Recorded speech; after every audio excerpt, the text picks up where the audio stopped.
आज मध्य प्रदेश विधानसभा परिसर में नेता प्रतिपक्ष शुभंकर सिंगार के नेतृत्व में कांग्रेस विधायकों ने भैंस के आगे बीन बजाने का प्रतीकात्मक प्रदर्शन किया।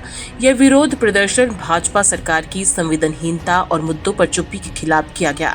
नेता प्रतिपक्ष का कहना है कि भाजपा सरकार अब बिल्कुल भैंस के समान संवेदनहीन हो गई है, जो कितने भी बड़े और जनहित के मुद्दे उठाए जाएं, उन्हें सुनने और समझने को तैयार नहीं होती। ये सरकार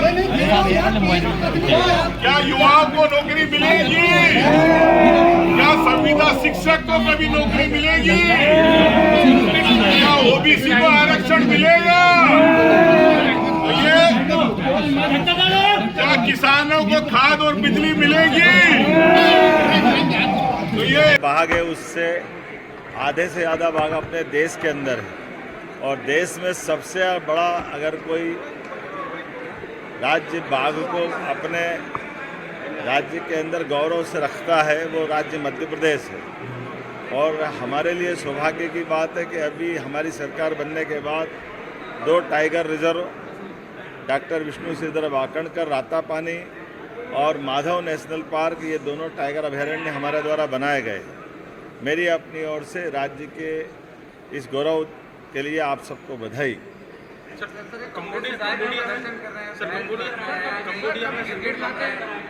की एक्सपोर्ट बाघ चली के मध्य प्रदेश से बाघ जाने का है सर। कंबोडिया में बाघों को एक्सपोर्ट करने की बात चली भारत सरकार के द्वारा। मध्य प्रदेश टाइगर स्टेट है, तो क्या ऐसा कुछ है कि मध्य प्रदेश से बाघ वहाँ जाएंगे? सबसे ज़्यादा बाघ हमने तो हमारे बाघों को संरक्षित करके गौरव हासिल किया है। हमने अपने वन्य प्राणी की पूरी चिंता करने के बाद अगर कोई किसी सरकार के द्वारा यथा योग्य प्रकार से वन्य जीवों का नियम अनुसार हस्तांतरण करने में तो हमारे पास वो अच्छे प्राणी हमको दे दे, तो हम कुछ बाघ भी देते हैं। लेकिन हमारे सभी प्रकार के जू, हमारे सभी प्रकार के वन्य प्राणी विहार, इन सब के अंदर हमने आगे प्लान बनाया है कि हमारे अपने टाइगर रिजर्व के पास में बफर जोन में भी टाइगर सफारी भी प्रारंभ करेंगे। नाग पंचमी की मेरी अपनी ओर से बधाई। आज मैंने सदन में भी मेरे विधानसभा के मित्रों को, खासकर अपोजिशन के मित्रों से कहा है कि आप 2.5 लाख से ज़्यादा वोटरों के बीच में से चुन के आते हैं, तो चुन के आने के लिए अपनी मर्यादा के आधार पर आपको पूरा अधिकार है। आप फ्लोर पे बोले, सदन में बोले, महात्मा गांधी जी के सामने अपना शांतिवादी जो आपको बात रखना वो सब रखे। लेकिन अब आपको तो फ़र्क पड़ता नहीं है।